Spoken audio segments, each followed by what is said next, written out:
Boa noite. Mais uma vez nós estamos juntos nesta oportunidade de Escola Bíblica Discipuladora. Hoje nós vamos estudar a última lição, do capítulo de Levíticos e Hebreus, de alguma forma, como uma conclusão daquilo que durante todos esses meses a gente tem tido a oportunidade de estudar. E hoje eu quero convidar você, então, para mais uma vez estarmos aí mergulhando no livro de Levítico, que tem muita coisa para nos ensinar. E hoje, quem está conosco também é uma das facilitadoras da nossa Escola Bíblica Discipuladora, que é a Renata.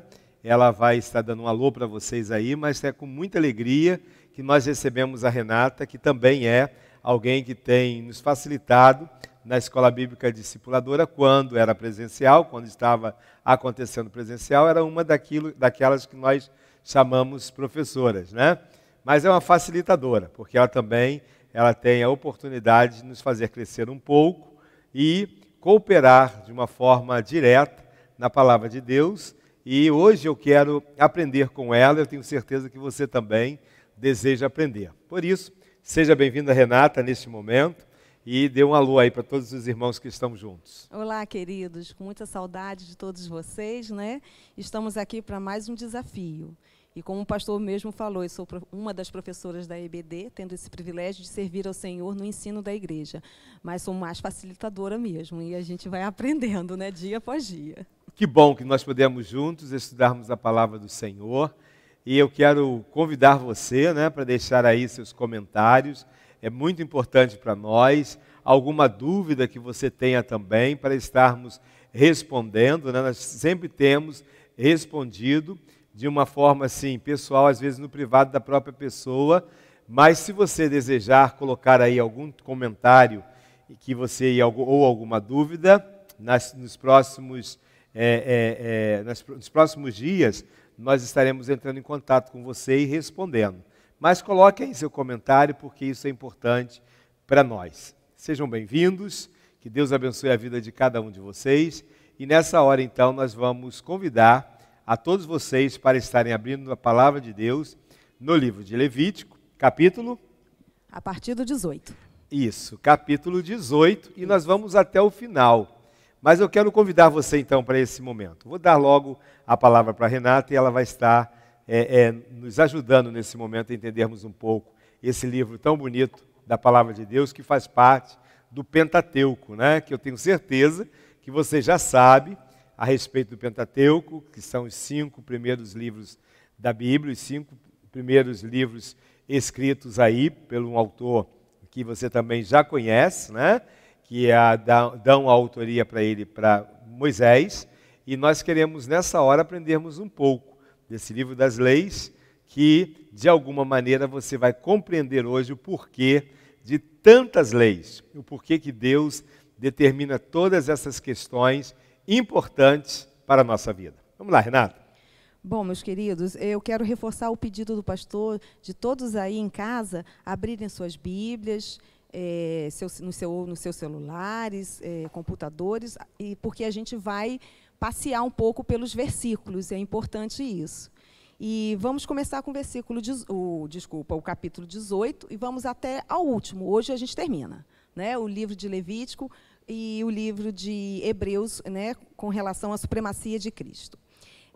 Recapitulando rapidinho, a última aula, o irmão Wellington falou muito bem sobre aonde esse povo estava, porque é bom a gente se localizar no tempo e no espaço, E eles estavam ficaram ali na base do Monte Sinai, aproximadamente durante 1 ano, Deus preparando esse povo para a preparação do tabernáculo, a construção do tabernáculo, juntamente com todo, vamos dizer assim, código de santidade, uma constituição para a nação de Israel instituída ali naquele momento. Então, nesse ponto, a gente já sabe, eles ficaram aproximadamente 1 ano.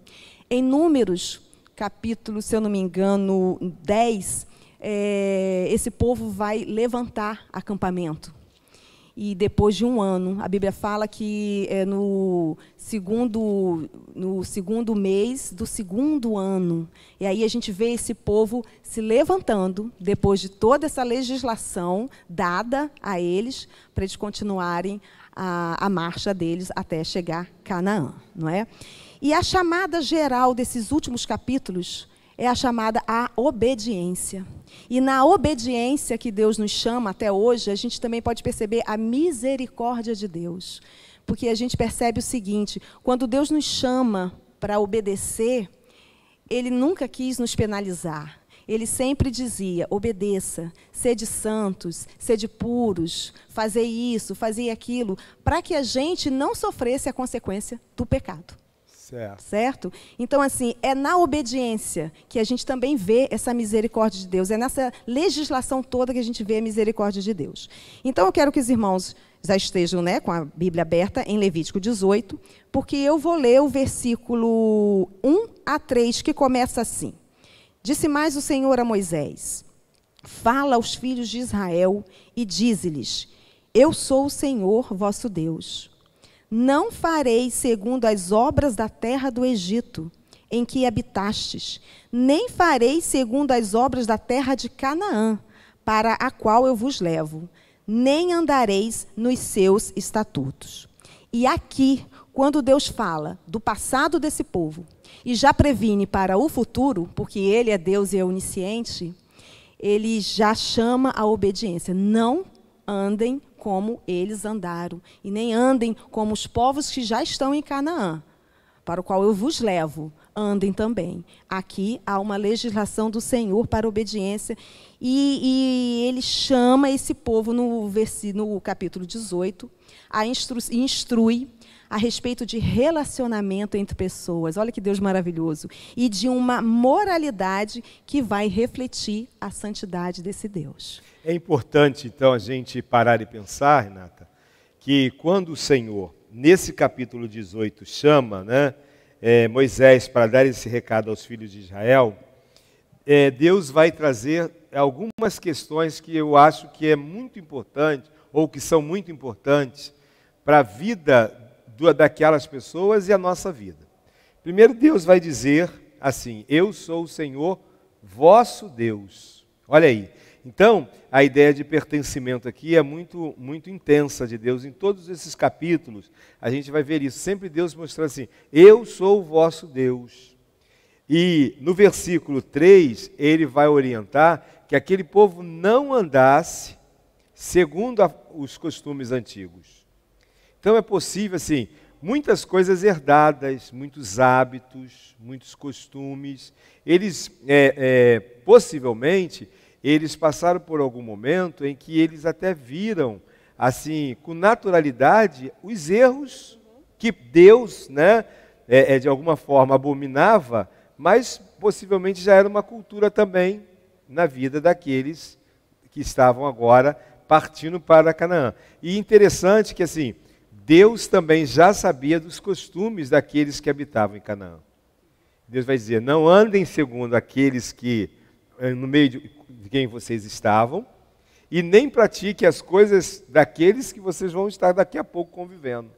Porque isso aconteceu. Então. Mesmo com todas as precauções de Deus para eles. Isso aí. Não é? Porque povo é povo. Isso. Não é? E até hoje, infelizmente, o povo de Deus caminha às vezes e a gente levanta e anda e obedece e desobedece, e por isso as consequências, e é por isso que a gente tem que ter isso daqui inculcado na nossa mente. Né? Tanto que no versículo 4, Deus vai dizer assim, ó, fareis conforme os meus juízos e os meus estatutos guardareis, para andardes neles. Mais uma vez, olha como que Deus reforça. Eu sou o Senhor vosso Deus. É isso aí. E nesse capítulo 18, a gente vai ver que ele vai conter as proibições na esfera moral. E a gente percebe assim, a gente estudou as ofertas com Oniceia, né, todas as ofertas, a gente estudou o dia da expiação, a gente estudou sobre o sacerdote, o sumo sacerdote, toda uma legislação para ele, todas umas obrigações que às vezes a gente nem entende direito e a gente vai, conforme a gente vai estudando, a gente vai observando o porquê daquilo naquele tempo, né? E a gente percebe que assim, a lei sobre a lepra, sobre a pureza do ambiente, das famílias, das casas, a pureza sexual, a pureza da santidade na higiene, tudo isso, essas prevenções. Então, algumas eram específicas para aquela época. E hoje elas já são abolidas, porque já, né, depois de Cristo, algumas não precisariam mais. Mas na esfera moral é eterno. Não há, porque Deus ele é único. Ele, a esfera moral, a moralidade, a espiritualidade de um povo, ela é eterna por causa das leis de Deus morais que são eternas. Sim. Isso é uma coisa que me chamou muita atenção nesses últimos capítulos de Levítico. E o capítulo 18 fala sobre isso. O 19, ele já vai expandir um pouco, eu vou chegar lá, nos 10 mandamentos. É interessante como que Deus revê os 10 mandamentos nos detalhes da esfera moral, não é? E o capítulo 20, aí já vem as penalidades. Aí, por isso que eu falei da misericórdia de Deus. Deus dá 2 capítulos só para dizer, façam dessa forma. Para quando chegasse no capítulo 20, ele diz assim, agora as penas são essas. Mas antes de eu falar das penalidades, vocês façam dessa forma para que vocês não alcancem essa esfera de consequência na vida de vocês. Vem a misericórdia de Deus. Então, do 1 até o 30, do versículo 1 até o 30, que é o último versículo do capítulo 18, Moisés ele vai instruindo, a partir, claro, da palavra do Senhor, acerca dessas práticas ilegítimas, principalmente vinculadas ao sexo e à família, incluindo, irmãos, coisas que têm acontecido muito atualmente, incesto e os sacrifícios de crianças, naquela época ao deus Moloque, que era o deus, né, do povo de Canaã, para o qual eles iriam. Né? Fala sobre, no versículo 22, sobre o homossexualismo, e no versículo 23 fala sobre a bestialidade.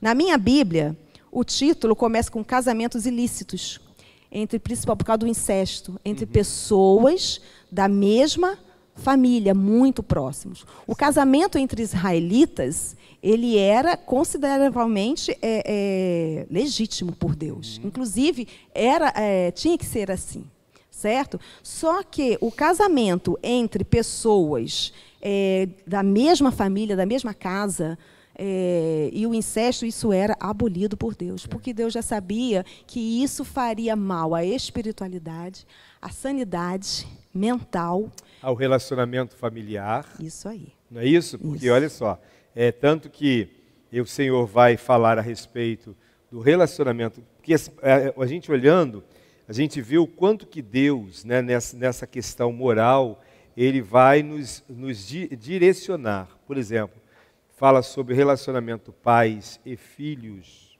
que hoje a gente vê, né, dentro do contexto social, o quanto que existe dessa questão de estupro, o quanto tem acontecido de pedofilia, o quanto de crianças sendo, de alguma forma, né, abusadas. E tudo isso, Deus lá já deu essa direção. Não descubra a nudez da tua filha, a nudez do teu filho.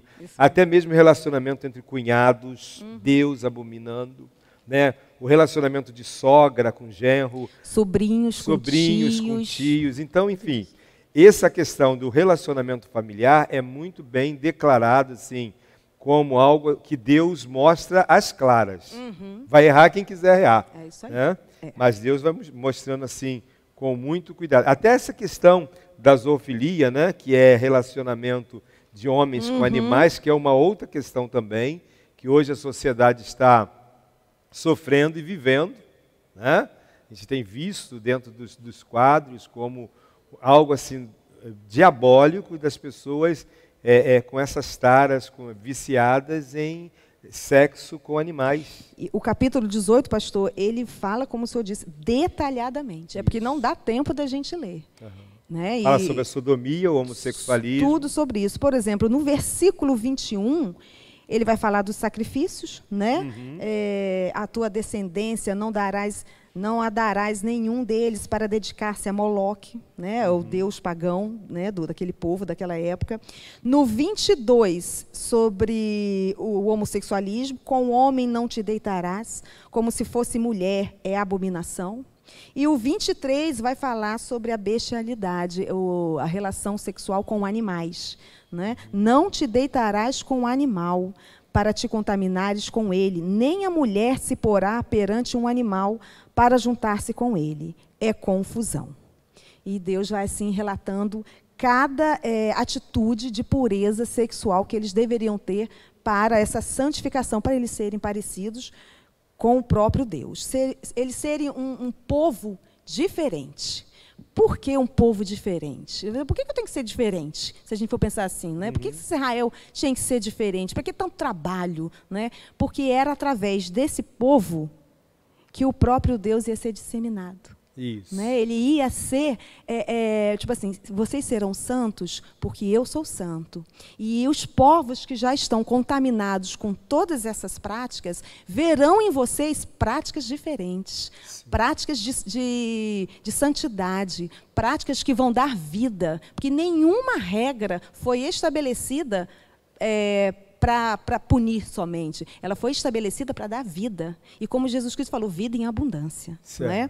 Agora, com relação a essas práticas também, nós também vemos no Novo Testamento, eu queria que os irmãos abrissem em Romanos, né?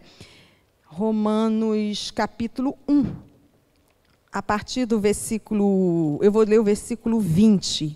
Agora, quando Paulo, né, ele adverte também aos cristãos de Roma sobre essas práticas, porque muitos podem dizer assim, isso é coisa do Velho Testamento, isso é coisa de Levítico. Não, como a gente já falou, né, as leis morais de Deus, elas são eternas. O versículo 20 vai ressaltar o que em Levítico foi colocado. O versículo 20 diz assim, deixa eu achar aqui... Porque os atributos invisíveis de Deus, olha que interessante, assim o seu eterno poder, como também a sua própria divindade, claramente se reconhecem, desde o princípio do mundo, sendo percebidos por meio das coisas que foram criadas. Tais homens são, por isso, indesculpáveis. Ou seja, nem o povo de Deus e nem o povo pagão teria desculpa por andar daquela forma. Porque Deus já tinha determinado. Isso aí, Deus já havia determinado. Foi escrevendo, aí quando Paulo vai escrever isso, ele vai dizendo exatamente isso. Porque os homens têm mudado a glória do Deus incorruptível, em semelhança da imagem de homem corruptível, e de aves, e de quadrúpedes, e de répteis. Ou seja, já havia uma contaminação com a idolatria, com tudo isso aí, e Paulo vai dizer, não tem desculpa, porque escrito já estava. É isso aí. E, a partir do versículo 25, Paulo termina falando assim, pois eles mudaram a verdade de Deus em mentira, adorando e servindo a criatura em lugar do Criador, o que era a idolatria. Né, o que é, o qual é bendito eternamente, amém, esse Criador nosso. Né?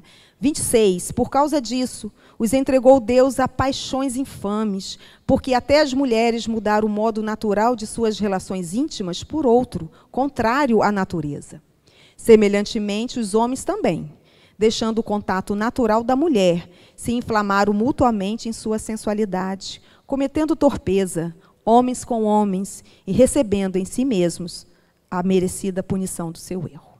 Então, aí fecha. Quer dizer, olha só, Deus entrega. Então, como se dissesse o seguinte, olha, Deus, ele abandona, né, dá a ideia exatamente assim, né? Bom, já que conhecedores da verdade são, eles preferem fazer o contrário, então Deus, na verdade, é como se Deus estivesse abrindo mão, porque Deus respeita esse livre-arbítrio do homem. Ele é conhecedor da verdade, mas ele prefere fazer o que é o contrário. Então Deus permite. É isso aí. Né? É isso aí. Ui, depois eu pego esse papel. Então, para a gente perceber, esses vizinhos de Israel, eles não tinham muitas restrições nas suas atitudes sexuais e no seu comportamento. E essas leis existentes neste capítulo 18 pressupõem o casamento entre israelitas. Entretanto, uniões entre parentes de primeiro grau, como a gente já falou, eram também proibidas. E entre também parentes, né, consanguíneos, para evitar problemas de hereditariedade, até físicos, né?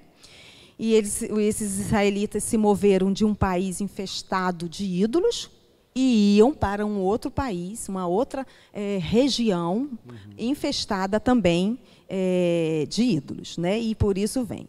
Mas no versículo 5, há uma palavra que diz assim, e viverá. Então, o povo, obedecendo, viveria com a plena bênção de Deus. Então, a lei, isso é interessante, a lei, ela era o caminho para os redimidos, o caminho para a vida. Mas ela não era o caminho para a salvação. Certo. O caminho para a salvação é Cristo, foi o sangue de Cristo.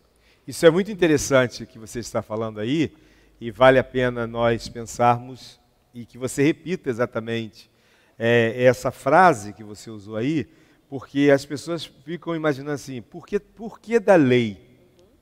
Então repete, por favor. Aqui está assim, eu botei assim, a lei era o caminho da vida para os redimidos, está até em Ezequiel 20. E não o caminho da salvação para os perdidos. Certo. Que também está em Romanos. Isso, porque exatamente isso.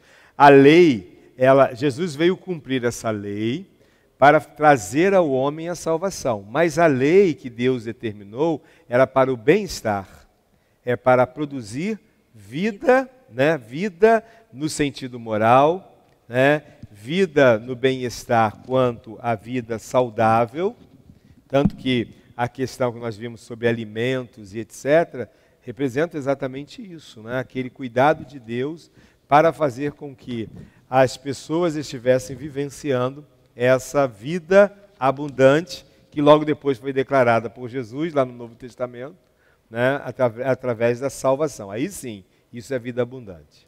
Essas leis de Deus, era uma situação, pastor, assim, que a gente vê de causa e efeito. Né? Há uma causa, há um motivo, porque o efeito vai ser esse. E Paulo também fala disso. Vamos em Romanos, que a gente já estava em Romanos também, né? Em Romanos capítulo 3, Paulo vai falar sobre essa importância da lei. Sim. Certo? Ainda, né, aqui no Novo Testamento, o porquê dessa lei. E essas leis, vamos lá, Romanos capítulo 3, versículo 27 a 29. Onde Paulo fala sobre a justificação pela fé em Jesus Cristo, sem abolir a lei. E ele fala assim a partir do versículo 27, irmãos, se vocês estiverem aí com a Bíblia aberta, acompanhem. Está escrito assim, onde, pois, a jactância, ou seja, o orgulho, a arrogância, né, foi de toda excluída. Por que lei? Das obras? Não, pelo contrário, pela lei da fé.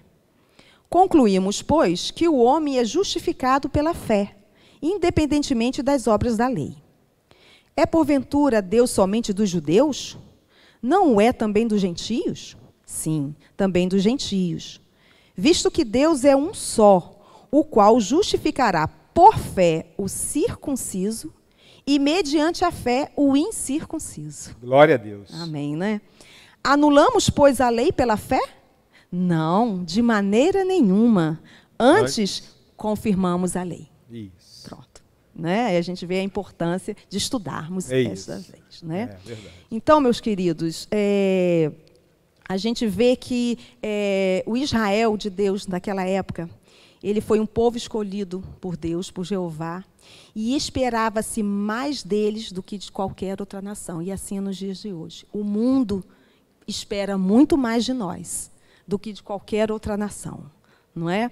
E o que a gente aprende é que a gente não pode deixar que a cultura local, em torno de nós, nos molde a ponto de termos os mesmos pensamentos e exercermos com as mesmas ações do mundo.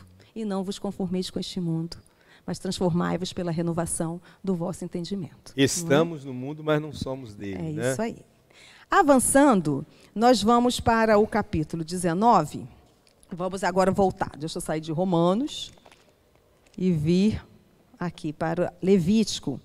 E no capítulo 19, eu já falei um pouquinho, falando que Deus reafirma, confirma, né, sobre a repetição de diversas leis e dos 10 mandamentos. Né?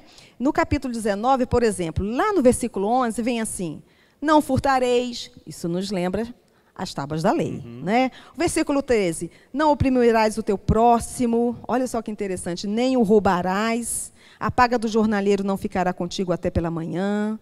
No versículo 15 vem: não farás injustiça no juízo, nem favorecendo o pobre, nem comprazendo ao grande. Com justiça julgarás o teu próximo. O 16: não andarás como mexeriqueiro entre o teu povo. Olha a fofoca aí. Né? Não sejam fofoqueiros, traz intriga. Não atentarás contra a vida do teu próximo. Eu sou o Senhor. Então, do versículo 10 ao 35 é só não. Não, não, não, não. Parece até mãe, né? Com criança pequenininha. Não faça isso, não faça aquilo, não faça aquilo. Não faça aquilo outro, né? Então a gente pode pensar assim: poxa, a Bíblia é um livro de nãos. Levítico, então, ficou só nos nãos, não é? Mas Jesus, claramente, ele resume. E com a vinda de Jesus, ele resume tudo isso nos 2 mandamentos finais. Porque quando ele fala assim: ame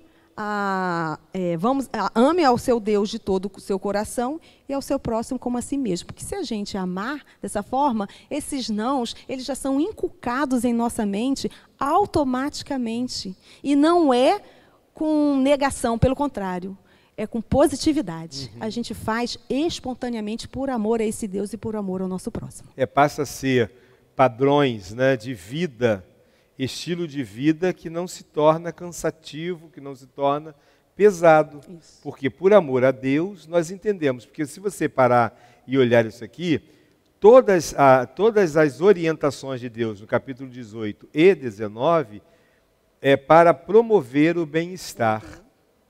E ninguém vai ser infeliz, né, por obedecer. Não vai ser infeliz, porque tudo aqui que envolve são coisas que hoje a gente olhando assim, olha, a vida moral, a vida social, a vida familiar e a vida pessoal só tem a crescer. Uma coisa que me chamou a atenção no versículo 19, que eu achei até assim, gente, por que isso? Era o versículo 20, no capítulo 19, versículo 27, pastor, Deus fala assim: não cortareis o cabelo em redondo. Achei isso interessante. Nem danificareis as extremidades da barba. Eu falei assim, gente, por que isso? E estudando, eu percebi que isso era uma prática dos egípcios.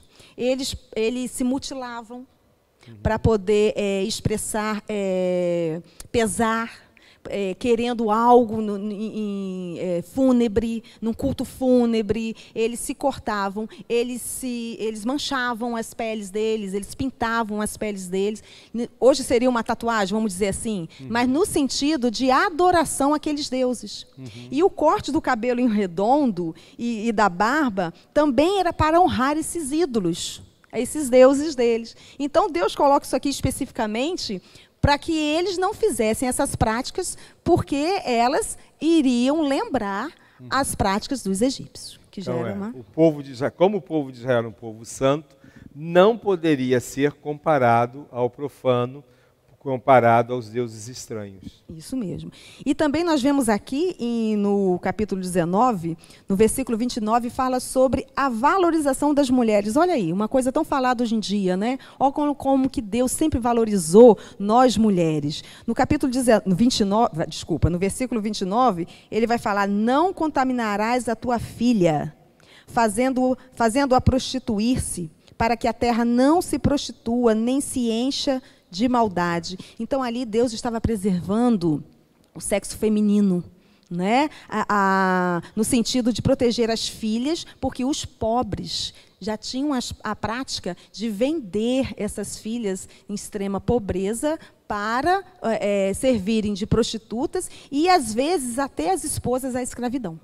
Eles vendiam. Então, Deus ordena que isso não se faça, valorizando a família e a mulher. Não é? E as filhas e assim por diante. E outra coisa também de valorização, tem um não aqui, a intolerância ao estrangeiro, que hoje a gente vê muito aí, tem os refugiados no mundo inteiro, sofrendo, né, com as guerras, né, do mundo, e não sendo bem tratados, né, nas terras estranhas. E Deus fala assim no versículo 34, ele fala assim, ó, não cometereis injustiça, desculpa, está assim, 33. Esse é o versículo 33. Se o estrangeiro peregrinar na vossa terra, não o oprimireis. E estende mais ainda algo melhor para o estrangeiro. Como natural será entre vós o estrangeiro que peregrina convosco. Ou seja, não era só não amolar a pessoa. Deixa que ele entre, deixa que ele fique no acampamento.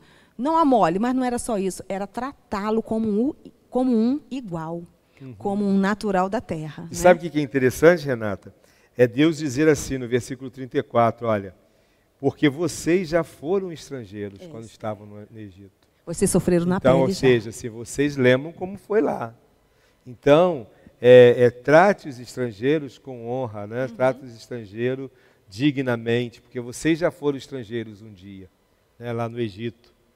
Mas existe uma coisa que me chama a atenção também, porque ainda existe, né, até hoje, até no meio cristão, Renata, infelizmente, alguns irmãos que acreditam em horóscopo.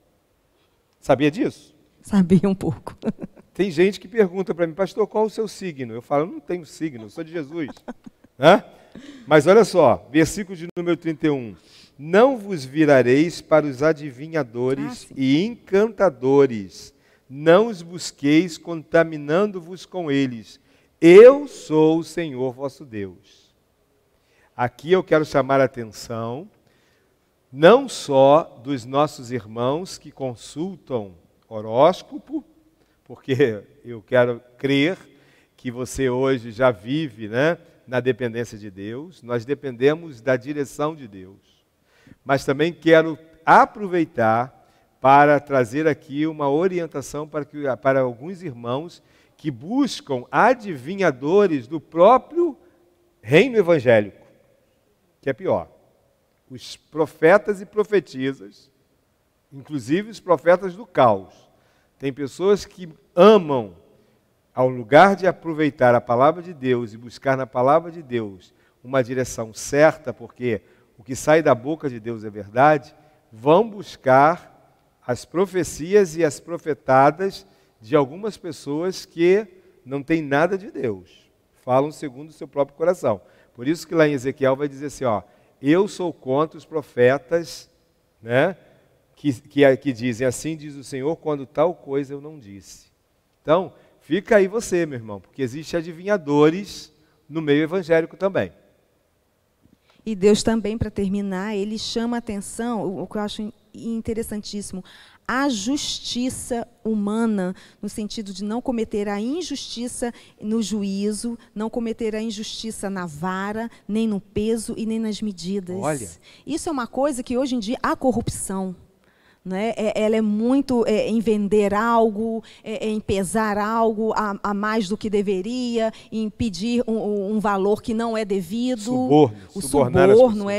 O título aqui meu está assim, pesos e medidas justas. Isso também é para proteger, né, contra a riqueza ilícita. Não é? Então, Deus fala assim no versículo 36, balanças justas, pesos justos, Éfa, queridos, era a medida para grãos, né? Éfa justo, e justo interês.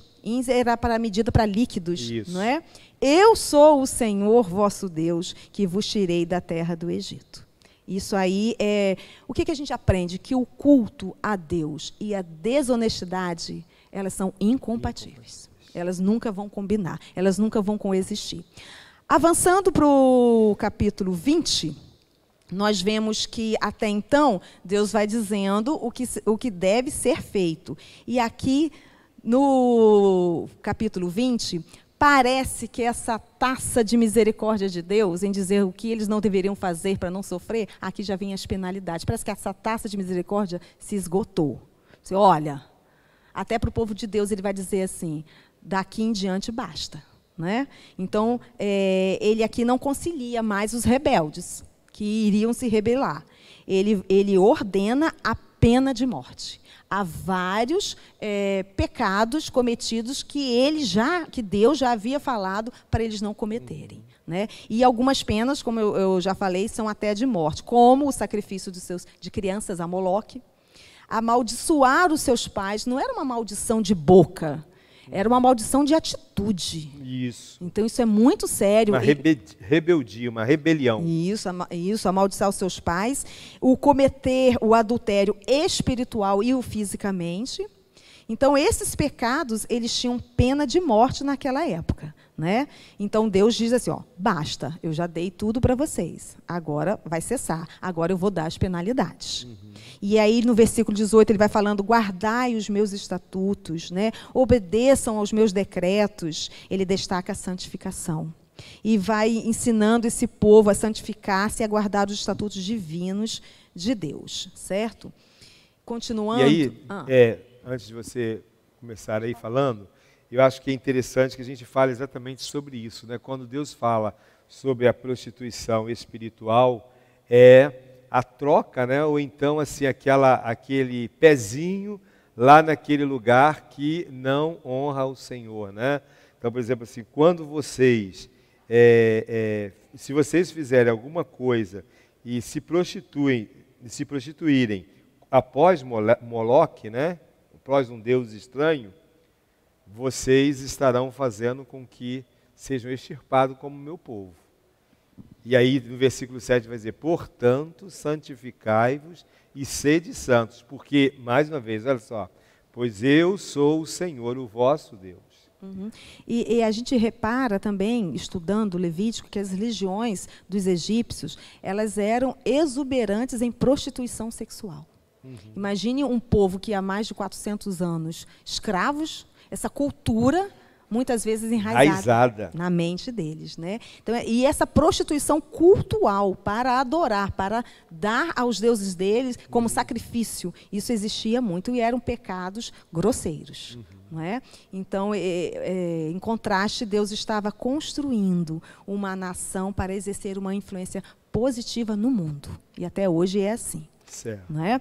Versículo 22 e 23 fala sobre o fato de os cananeus terem sido punidos. Isso eu achei interessante, porque a gente pensa assim, por que esse povo cananeu teve que ter sido expulso para entrar o povo israelita? Parece até algo injusto, né? Vai expulsar, mas eles já moravam lá. Primeiro que a terra já era prometida desde Abraão. Abraão já havia estado na terra. Né? Mas isso aconteceu porque a gente vê em Levítico 20, 23, irmãos. Vamos lá para o versículo 23. A causa do castigo da expulsão desses cananeus por Deus. Está assim, ó. Não andeis nos costumes da gente que eu lanço de diante de vós, porque fizeram todas essas coisas. Por isso me aborreci deles. E por isso Deus os expulsou. Na minha versão, eu fui enfadado. Deus se cansou deles. Né? E deu tempo para eles observarem toda essa legislação de Deus, toda essa construção, né, do que seria puro, do que seria santo. Eles também tinham essa consciência. Porque quando Deus nos formou, a gente pensa assim, como é que Deus vai chegar naquela pessoa que é tão difícil? Primeiro que Deus é Deus. O Espírito Santo é que vai convencer. Mas a gente pensa assim, o homem, o ser humano, ele foi formado de uma consciência feita por esse Deus. Sim. E é nessa consciência que Deus trabalha. Tanto do ímpio quanto do justo. Deus vai trabalhar.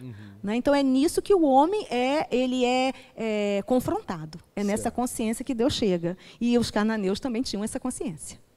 E interessante, né, Renata? Você olhando, falando isso, eu estou aqui pensando assim, o quanto que a graça, a misericórdia de Deus vai caminhando com esse povo.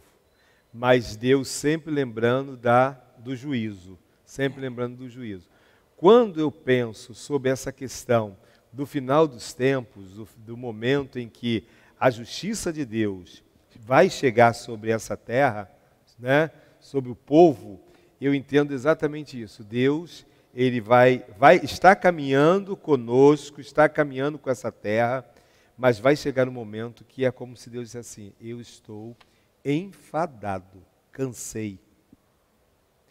Eu posso imaginar isso. Eu estou Deus aborrecido. Eu estou aborrecido, Demais, não dá mais para suportar. E é por isso que vai entrar então o juízo de Deus sobre essa terra. É isso mesmo. Então a gente percebe que era um povo para ser separado, e a gente vê que, a gente pensa assim, poxa, essa ordenança de Deus às vezes é tão difícil, né? Ser de santos porque eu sou santo.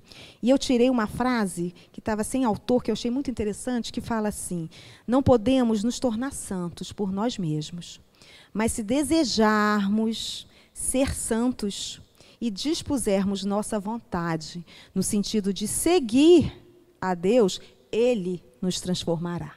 É uma decisão. É uma decisão. O Senhor nunca ordena que façamos algo para o qual não nos capacite. Então, por isso, ser santo é algo provável e possível, porque Ele nos ordenou algo que seria provável e possível. Vamos avançar. E que é lindo aqui, no capítulo 20 ainda, versículo 26, é nós entendermos o posicionamento que Deus nos coloca. Olha só. Ser-me-eis santos, versículo 26, porque eu, Senhor, sou o santo, e separei-vos dos povos para serdes meus. Possessão de Deus. Coisa, né? Deus é lindo. Escolheu, quer dizer, porque o que santo, né, ser santificado é ser separado. Deus nos separou para sermos dele. E aí, quando, pois, algum homem ou mulher, se tiver um espírito adivinho ou for um encantador, certamente morrerão. Com pedras se apedrejarão, o seu sangue é sobre eles. Mas Deus nos escolheu, nos separou para sermos dele. Separados, diferentes, para não nos contaminarmos.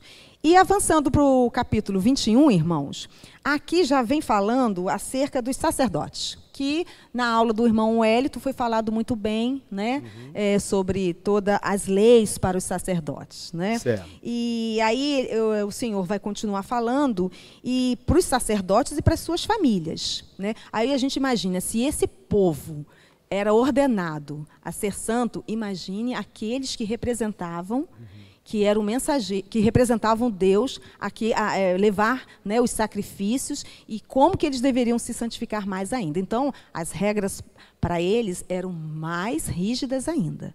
Não é? E aqui diz assim que eles não deviam se contaminar, eles não poderiam, principalmente o sumo sacerdote, tocar em cadáver, porque o sumo sacerdote, ele representava a vida. Ele tinha que ter contato com a vida. O sangue representava a vida dos sacrifícios. Não é? Então, ele não podia ter contato com a morte. Era algo que ali... E há mais uma coisa interessante que eu vou falar para os irmãos sobre essa... Vamos ver assim, essas regras rígidas para o sumo sacerdote e para os sacerdotes. Além deles não se contaminarem com nada impuro, não poderiam tocar em cadáver, porque vida e morte eram incompatíveis, eles teriam que ser santos. E há 3 coisas que são enfatizadas neste capítulo. A condição física, que eles tinham que ser perfeitos.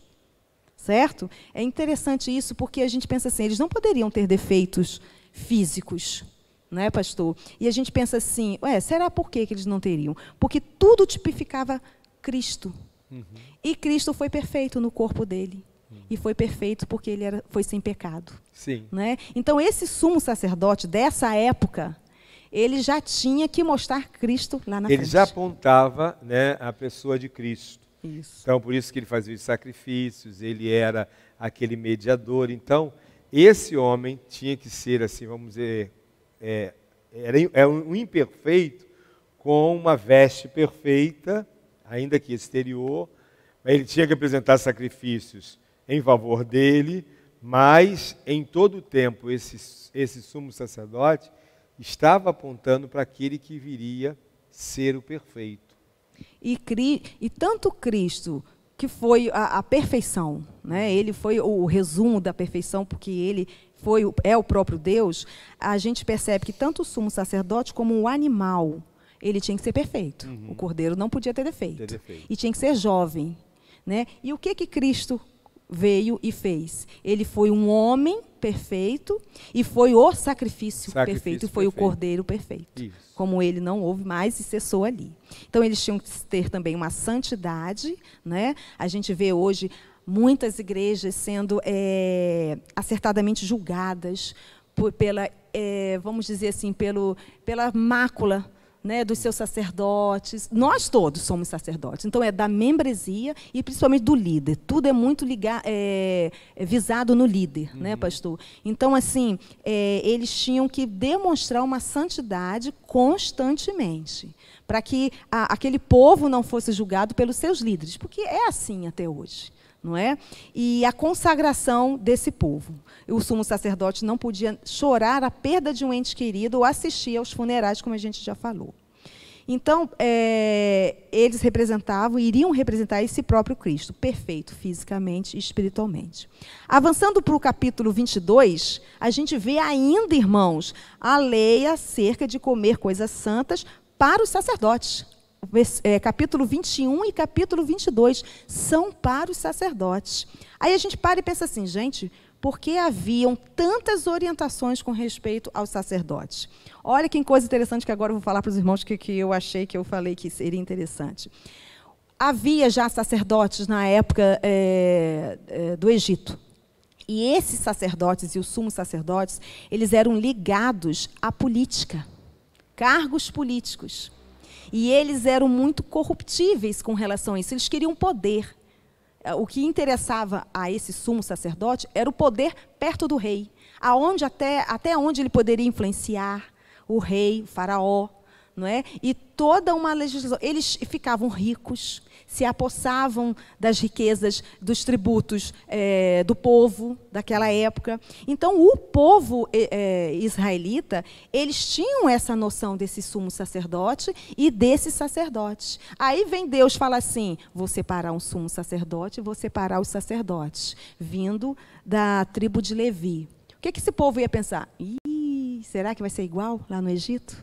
Será que eles vão se corromper? Por isso a gente vê a lei dizendo que os levitas, eles não teriam o quê? Possessão de terra entre as tribos. Eles não poderiam ter posses, não é? Para evitar serem corrompidos com propostas. Isso aí. Então eles viam a religião como um caminho para o poder, né? E Deus ordena o seguinte: os meus sacerdotes vão servir somente a mim e ao povo. O trabalho deles era basicamente religioso, e ponto. Não é? Eles não poderiam ter terras ou tomar dinheiro de quem fosse. E assim, Deus fez tudo isso, planejou essas leis detalhadas e rígidas para aquele sumo sacerdote e para aquele sacerdote daquela época. Por isso que no capítulo 22, versículo 2, o Senhor fala através de Moisés assim, dize a Arão e a seus filhos que se apartem das coisas santas dos filhos de Israel, que a mim me santificam, para que não profanem o nome da minha santidade. Eu sou o Senhor. E no 32, no capítulo 22, versículo 32, pastor, ele termina assim, não profanareis o meu santo nome, mas sereis santificado no meio dos filhos de Israel. E a repetição, eu sou o Senhor que vos santifico. Então, queridos, vamos para o capítulo 23, que aí vem algo que todo mundo gosta. O juntamento das panelas de hoje, o café da comunhão, que todo mundo gosta, o Jave, que é uma festa de evangelização, e entre o povo de Deus, bandas, não é? E faz cantina, e eu fico pedindo às irmãs doce, me vendo doida, e todas elas doam e vendem. É uma festa para Deus. E todo mundo gosta, não é? E esse Deus, ele também pensou o seguinte, bom, vocês têm que ser igual a mim, separados, santos, perfeitos. Então, até as comemorações de vocês vão ser diferentes dos povos anteriores e dos povos que virão. Vão ser festas solenes. E algumas tinham até feriado nacional. Com propostas, realmente. Com propostas, isso. E aí nós vamos para as festas, nós vamos ver algumas figuras aqui, e o Senhor diz assim, capítulo 23, versículo 1 e 2, fala assim, anuncia ao povo de Israel as várias festividades anuais que tem de celebrar para o Senhor. Serão ocasiões em que todo o povo iria se reunir para adorar. Então, havia, queridos, 7 festas. É muita festa, né, pastor? Muita festa. Muito feriado, né, queridos? 7 festas. O interessante é o seguinte, nenhuma acontecia no verão, E nenhuma acontecia no inverno. Que Deus detalhista, né? Que Deus organizado é esse, né? A quem a gente serve, glória a Deus. E ele chegou e falou assim, vocês vão ter 7 festas. As 3 primeiras vai ser na primavera, no primeiro mês do ano deles, que é chamado de Nisan ou Abib. As 3 últimas vai ser no outono. Meia estação que seria agradável para o povo. Não é? Imagine, no deserto o verão e no deserto o inverno. Caía neve também, porque Israel é uma nação, geograficamente, que o norte de Israel, lá em cima, cai neve. E o sul de Israel, embaixo, é puro deserto. Então, é bem forte, as estações são bem estabelecidas. E aí, as 3 últimas seriam no outono, no 7º mês, que é o mês que eles chamam de Tisri, né? Eu acho que é assim que se pronuncia. E faltou uma festa, né? Eu falei 3 primeiras e 3 últimas. Havia uma no meio, nesse intervalo, que era 50 dias depois. Que ela tem o nome de Pentecostes por causa dos 50 dias, que quer dizer 50 dias após essa primeira festa, né? Mas antes dessas festas já havia os sábados, né, pastor? Sábado. O 7º dia que eles não trabalhavam, era para descanso solene. Mas não era só para descansar, ficar em casa, não.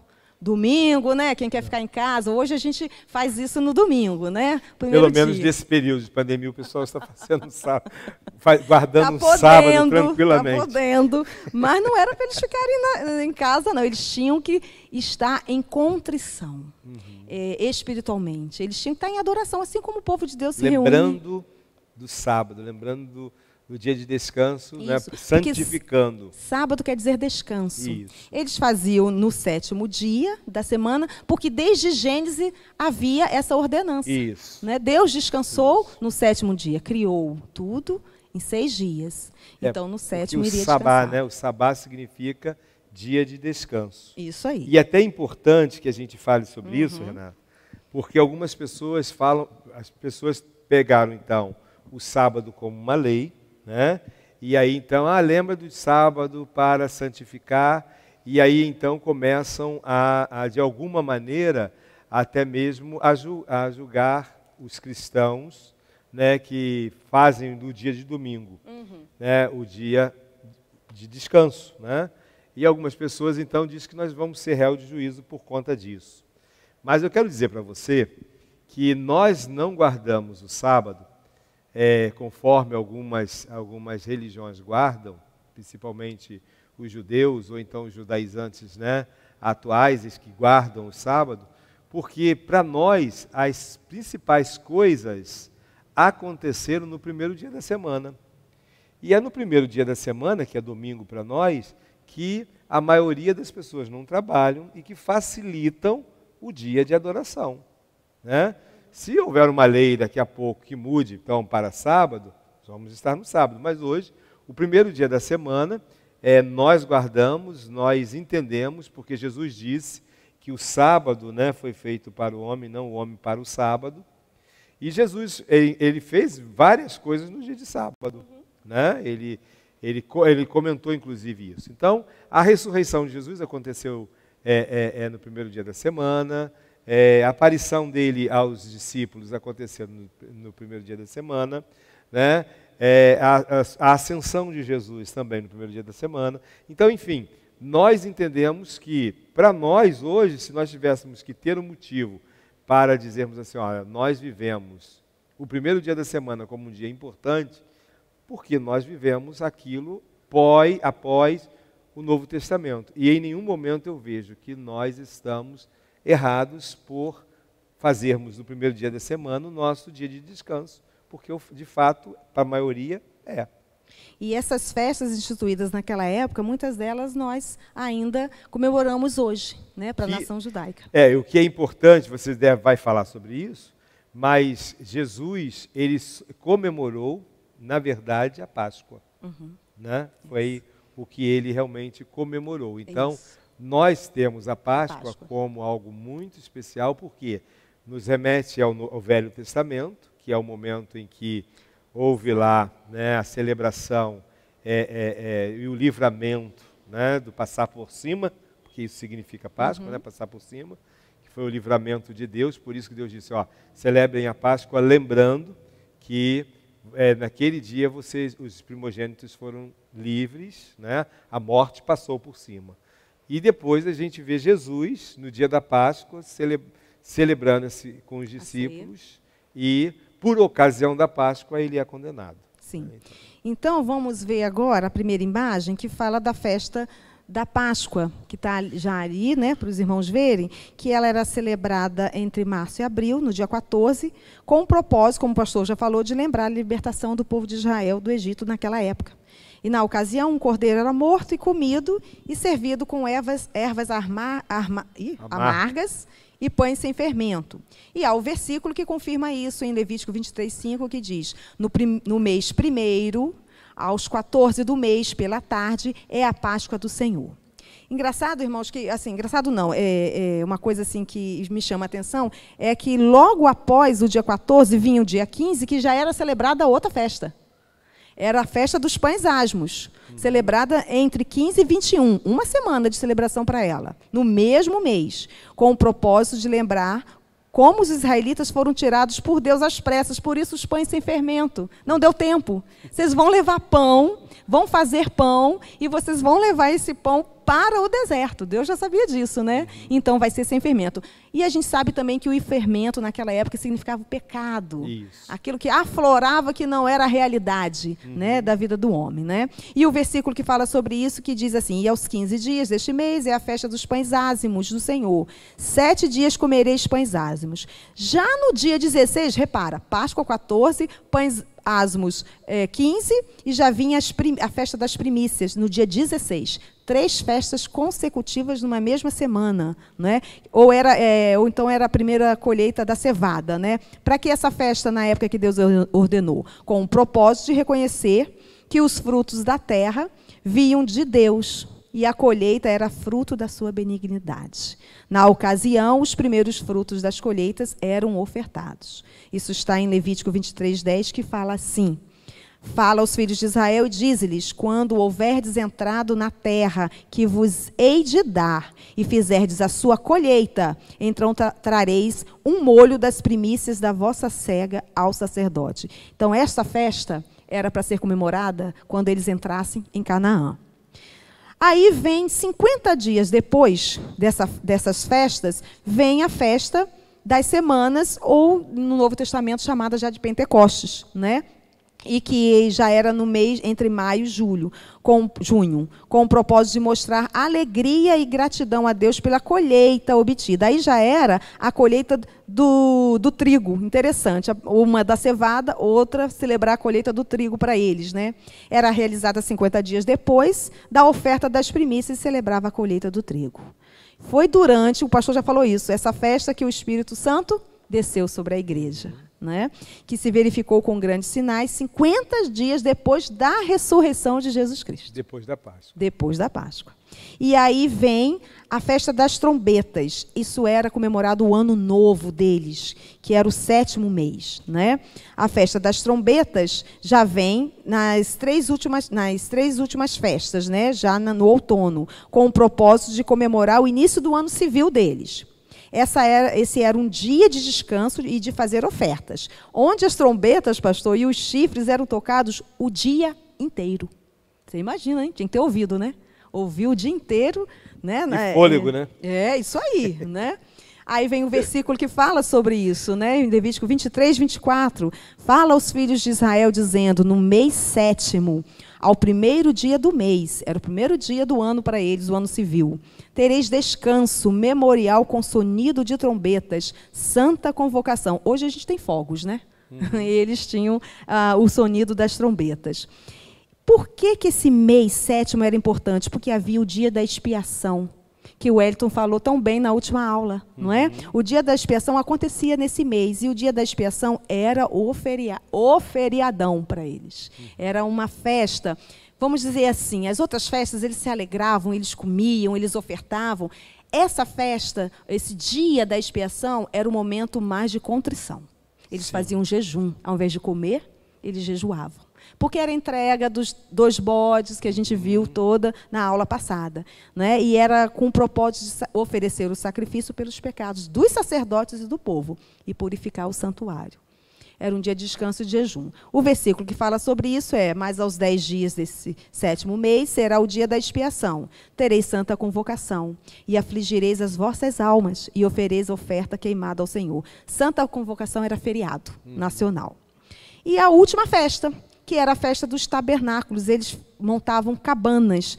Para quê? Para lembrar ao povo a época que eles estavam no deserto morando em cabanas. Então, é uma coisa interessante, com o propósito de lembrar a peregrinação do povo de Israel pelo deserto. Certo? A finalidade, interessante, irmãos, a finalidade dessa festa era para lembrar o povo de Israel, geração após geração, que vos resgatei do Egito e vos fiz habitar em tendas. A história. É isso, a cultura histórica desse povo.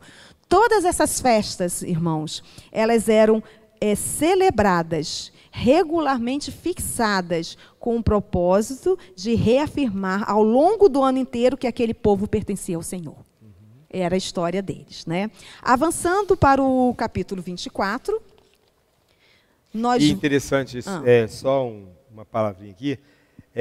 Também, aqui, quando você falou a respeito das meias estações, é porque, se você olhar bem, todas essas festas tinham algo a oferecer. As primícias, o gado. Então, dava tempo da produção, da colheita.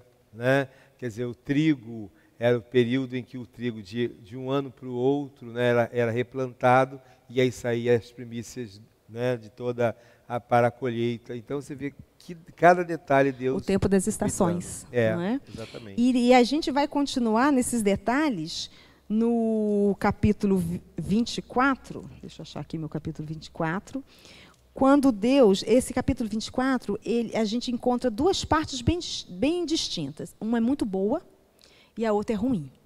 A parte boa é do versículo 1 a 9, que vai falar sobre essa parte boa dentro do tabernáculo, dentro do santuário. A parte ruim ficou para fora, não aconteceu fora. E Deus fala basicamente sobre o azeite e o pão, que tinham que ser colocados dentro do santuário. A gente pensa assim, por que só sobre o azeite e sobre o pão? Jesus é a luz do mundo e Ele é o pão da vida. E o azeite, ele tinha que ser espremido da azeitona, e é interessante que o povo que tinha que espremer. E entregaram, e só Arão, o sumo sacerdote, e os sacerdotes levavam, e ele tinha que ir toda semana colocar aquele azeite para que a luz não fosse apagada, não cessasse. Ela fosse contínua.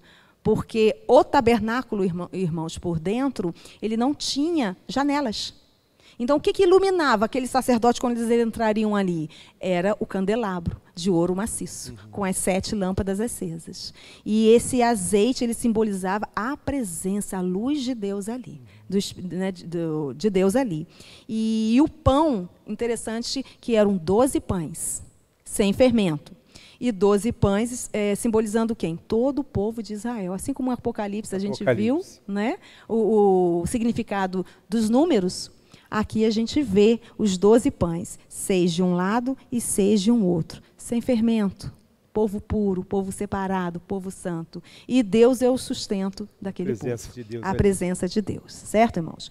Vão avançando para o capítulo 25, que vai falar sobre, isso eu achei interessante, que fala sobre um ano de descanso e o ano do jubileu. Para resumir, o ano do descanso era de 7 em 7 anos. A gente, aqui fala sobre o ano sabático. A gente fala muito isso, né? É o ano que não havia colheita e não havia plantação. Interessante, são as leis de Deus para... As leis agrícolas, vamos dizer assim, a terra devia descansar, certo? E aí, aquele ano sabático, ele acontecia de 7 em 7 anos.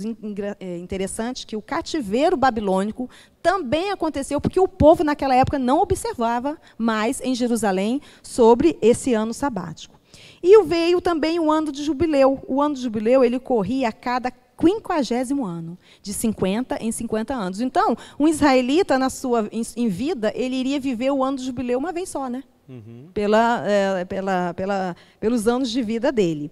E o ano do jubileu acontecia a cada 50º ano, e nesse ano era muito interessante para que muitos não enriquecessem demais e muitos israelitas não empobrecessem demais. Esse cuidado de Deus, para que aquele ano, quem fosse escravo de uma outra família, porque não tinha alguma dívida, não tinha como pagar, pagava com o seu serviço, né? Ele era libertado. E naquele ano, a terra que ele tinha vendido, ou que ele deu por uma paga de uma dívida, voltava à família e aos seus descendentes. É como se tudo voltasse ao que tinha que ser desde o início. O plantio, a colheita, era do dono que tinha comprado. Ele comprava praticamente o que ele iria plantar. Não era injusto isso, né? Mas a terra em si voltava àquela antiga família. Você está me falando uma coisa muito importante que os irmãos devem estar lembrando em casa agora, nesse momento, Renata. Lembra daquele momento em que Jesus está sentado e aí é entregue o rolo e ele abre no livro de Isaías e que Jesus lê assim: o Espírito do Senhor está sobre mim, né, porque me ungiu para pregar a libertação aos cativos, a pôr em liberdade os oprimidos e a anunciar o ano aceitável do Senhor. É o jubileu. Era o ano do jubileu. E aí, porque através de Jesus, né, toda a questão seria cumprida e nós seríamos libertos de uma vez para sempre. E o mais interessante, pastor, é que o povo devia pensar assim: tá bom, vamos ter anos sabáticos, de 7 em 7 anos não vamos plantar nada, não vamos colher nada. Como é que a gente vai se sustentar? A gente está vivendo agora esse vírus, em que todo mundo teve que ficar em casa, muitos, né, não puderam trabalhar, então a gente ficou assim, numa ansiedade terrível. Como é que eu vou sustentar minha família se eu não produzo, se eu não trabalho? Imagine naquele ano, naquele tempo, não era o vírus, mas era uma ordenança de Deus: descanse a terra. E aquele povo poderia indagar isso, né? Como é que a gente vai se sustentar? E quando chegava no 49º ano, que logo após vinha o 50º, eram 2 anos sem plantação. Era o ano 49º e depois o ano 50º sem plantação. Como é que aquele povo iria sustentar? Aí a gente vê nos versículos 18 a 22, no capítulo 25, dizendo assim, irmãos, olha o cuidado de Deus. Versículo 18: observai os meus estatutos, guardai os meus juízos e cumpri-os, assim habitareis seguros na terra. Olha aí. Era para obedecer, ele iria sustentar. Olha o 19. A terra dará o seu fruto, e comereis a fartar, e nela habitareis seguros. O 20. Se disserdes: que comeremos no ano 7º, visto que não havemos de semear nem colher a nossa messe? 21. Então eu vos darei a minha bênção no 6º ano, para que dê fruto por 3 anos. Olha só. Não era só no 7º ano que não haveria plantação que ele daria por 3 anos. E o 22, no 8º ano semeareis e comereis da colheita anterior até o 9º ano, até que venha a sua messe, comereis da antiga. Olha, é a provisão, né? É o Deus de promessa, é o Deus de cuidado, né? Então, queridos, avançando para o final, porque os irmãos estão... nós já estamos passando quase a hora. Passando, né? Porque foram 10 capítulos, né? Eu reclamei com a irmã Edla, viu, pastor? Né? Falei alguns capítulos, meus colegas, e eu com 10, né? Mas tudo bem, nós estamos avançando. Está tudo ligado, né? É isso aí. O capítulo 26, que é o penúltimo, é a recompensa pela obediência e a consequência da desobediência. Né? O capítulo retrata isso. Então, queridos, para a obediência, nós temos 11 versículos, pastor, que eu anotei aqui. Eu contei um por um. Para a obediência, nós vemos no capítulo 26, a partir do 3 ao 13, nós temos 11 versículos para a obediência. E essa obediência, ela resultava em maravilhosas bênçãos. Chuvas, colheitas fartas, paz, presença de Deus. É tudo que a gente quer, né? É verdade. Tudo que a gente quer. Colheitas fartas, paz e a presença de Deus nas nossas vidas. Aí vem a desobediência, que são os últimos capítulos, que são 26, capítulos não, versículos. 26 versículos em que a desobediência resulta em desastrosas maldições. É muito versículo. É o dobro mais 3. Né? Então vem falando sobre doenças, por causa da consequência dessa desobediência, escassez e fracassos, seca e colheitas magras, presença de predadores. Olha que a não presença de Deus, vem a presença dos inimigos, a presença dos predadores. Será que o Brasil está passando por esse momento, Jesus? Sufoco pela pilhagem de pessoas cruéis, imagine, pilhagem de pessoas cruéis, despejo ou deportação. E isso aconteceu no cativeiro da Babilônia. Né? Verdade. Mas a misericórdia de Deus chegou no versículo 40, onde graças a Deus, chegou, e ele fala assim, ó, no versículo 40, ele diz assim, ó, mas se confessarem a sua iniquidade e a iniquidade de seus pais, na infidelidade que cometeram contra mim, como também confessaram que adoraram contrariamente para comigo, pelo que também fui contrário a eles e os fiz entrar na terra dos seus inimigos, se o seu coração incircunciso se humilhar e tomarem eles por bem o castigo da sua iniquidade, então me lembrarei da minha aliança. Amém. Isso é maravilhoso. E o último, a gente pode chegar no último capítulo, o capítulo 27, que a gente poderia dizer assim, ó, voltando um pouco ao 26, o versículo 46 fala assim, a gente poderia dizer assim, poxa, por que Levítico não acabou no capítulo 26, né? Porque o último versículo do capítulo 26, irmãos, o 46 fala assim, ó, são estes os estatutos, juízos e leis que deu o Senhor entre si e os filhos de Israel no Monte Sinai, pela mão de Moisés. Lindo. Lindo. Né? Mas mesmo assim vem o 27, que fala sobre o quê? Votos e os dízimos.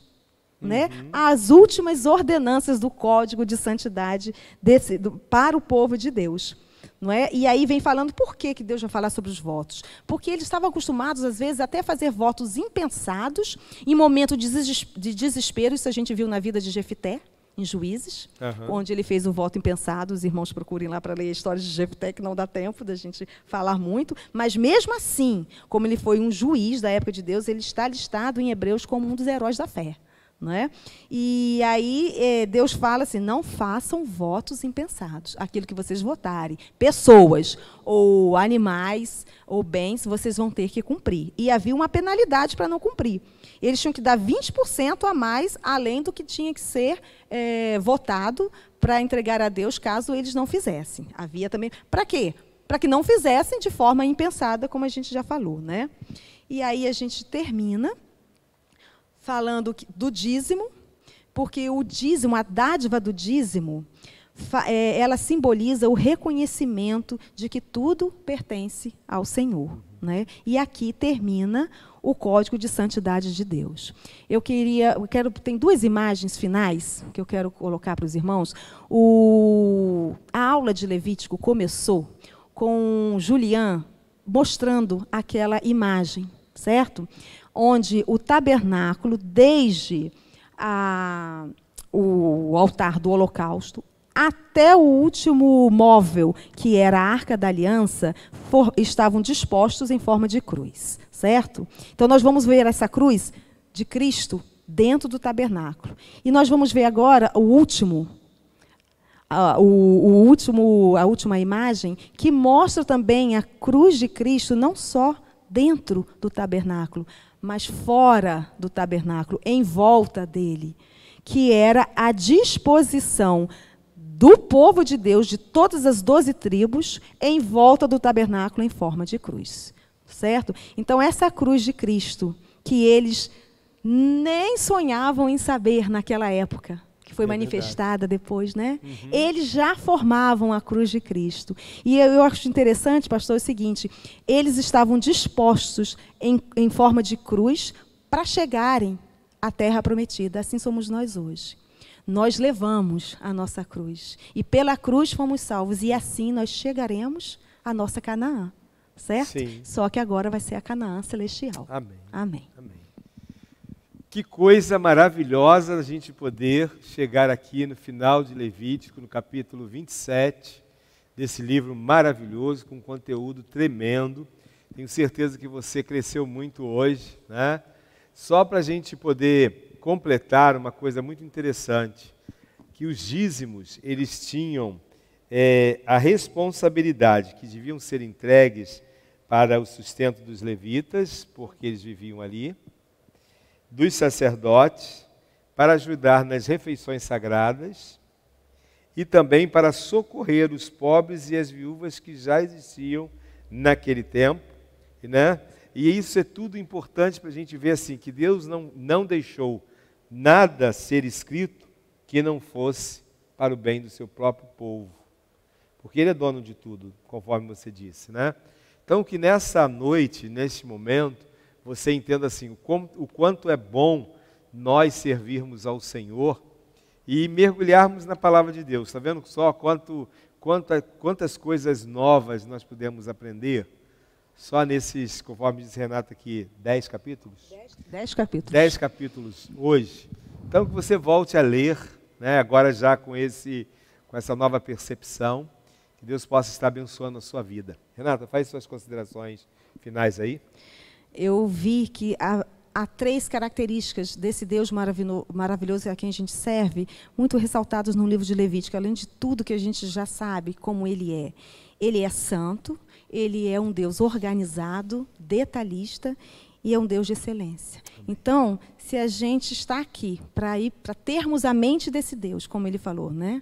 E sermos iguais a Ele, santos, se a gente for santo, organizado no serviço de Deus, e um serviço de extrema excelência, como Ele fez no passado com esse povo e ainda faz por nós, a gente vai ser um pouco parecido com esse Deus. Amém. Amém. Vamos orar, agradecendo a Deus então por esse momento. Pai querido, muito obrigado por esta hora, por esse estudo, porque o Senhor nos abençoou através dessa palavra que é abençoadora, santa, e que alcança os nossos corações e mente. Muito obrigado, Senhor Deus, pela vida da nossa irmã Renata, por toda a gestão, ó Deus, do ensino da nossa igreja, todos os irmãos envolvidos. Obrigado, Senhor Deus, porque o Senhor tem nos sustentado e que os próximos meses também sejam meses de crescimento. Agradecemos ao Senhor pela vida das nossas irmãs, intérpretes de Libras, todos os alcançados através deste ministério, a Deus tão abençoador, e por cada um de nós. Obrigado pelos irmãos que trabalham na área da comunicação da nossa igreja, e obrigado porque até aqui nos ajudou o Senhor. Dê, ó Deus, uma semana cheia de paz para todos os irmãos, em nome de Jesus. Amém. Até a próxima aula.